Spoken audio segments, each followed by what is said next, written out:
Every December, we count the days to Christmas with calendars, lights, and hope.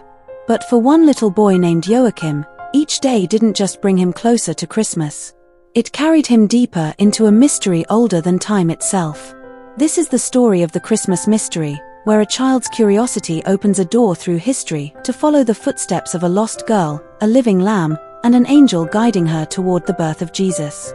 And at the heart of it all lies the question: sparkles, can faith and wonder truly travel through time?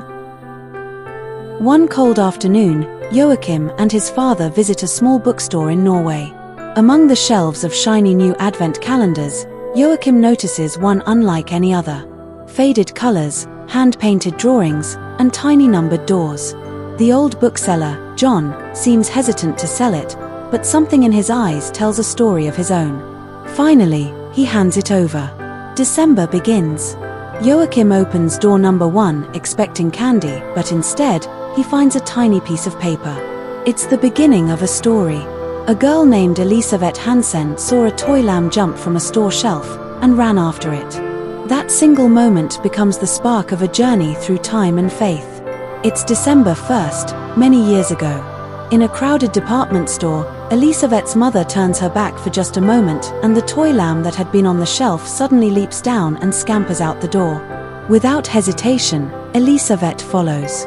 She calls, runs, laughs, but soon the streets grow quieter, older, emptier. She's no longer in the modern city. Something around her has changed. She doesn't know it yet, but she's traveling backward through time. As night falls, the lamb stops before a figure glowing faintly in the dark. An angel. He introduces himself, ethereal. He tells her she has been chosen to join a journey to follow the lamb to Bethlehem, where a great mystery awaits. Elisabeth agrees. And so begins her miraculous pilgrimage. Each day, the story inside Joachim's calendar continues, one new door, one new piece of Elisabeth's journey. As Elisabeth and Ethereal follow the lamb, they meet new companions, travelers drawn from different times and places, all walking toward the same destination.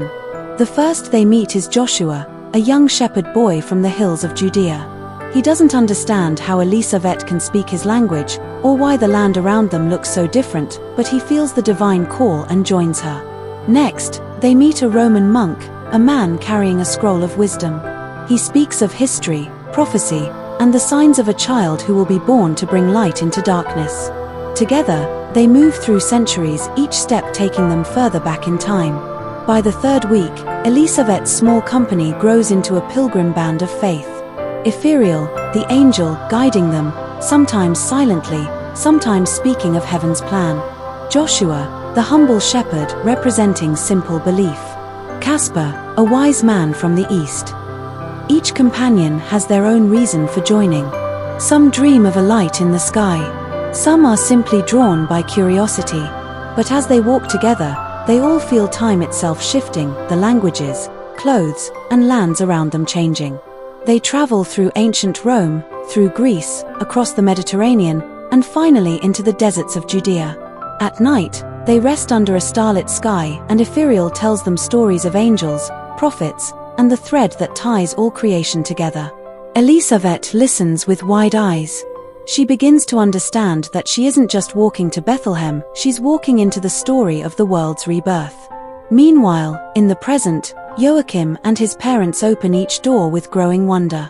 The story feels alive, as if Elisabeth's footsteps echo in their own home. Then they discover something chilling. A newspaper article from years ago about a girl named Elisabeth Hansen, who disappeared one December while Christmas shopping with her mother. The details match perfectly. Was the story in the calendar real? Had someone written this to remember her? And who was the mysterious bookseller, John? The family visits him again. He admits he once knew a girl named Elisabeth, but refuses to say more. His eyes, though, are full of tears. Every evening, Joachim reads another page, feeling a sacred presence in the room, as if Elisabeth herself is calling out from another time. In the story, the travelers finally reach the lands of the East. They see shepherds tending their flocks, caravans of camels, and people speaking ancient tongues. Each step brings them closer to the first Christmas. One night, Ethereal stops and gazes upward. A brilliant star has appeared, brighter than any other. He tells them this is the sign that the moment has come. They pass through Jericho, then Jerusalem, meeting travelers on their way to be counted for the census ordered by Caesar Augustus. Elisabeth begins to feel that her body itself is lighter, as if she's fading from one realm into another. She senses that her life as a modern girl is ending, and something divine is taking its place. At dawn, they finally see a small village ahead, Bethlehem. The star shines directly above it. Back in Joachim's world, the final day arrives, December 24th. He opens the last door. Inside is one final piece of paper. It's not a story anymore. It's a letter. From John, the bookseller.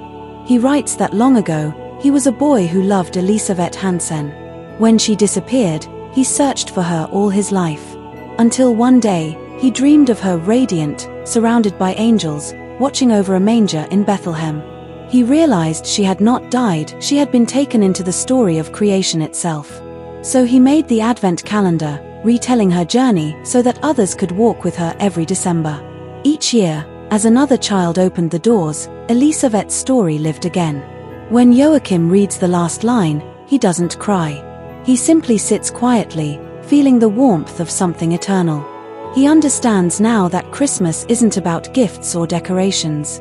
It's about the light that travels through centuries, through stories, through hearts, connecting us all. The Christmas mystery is a story about faith rediscovered, about how every generation must open its own doors of wonder, and how sometimes, the greatest miracles hide in the smallest pieces of paper.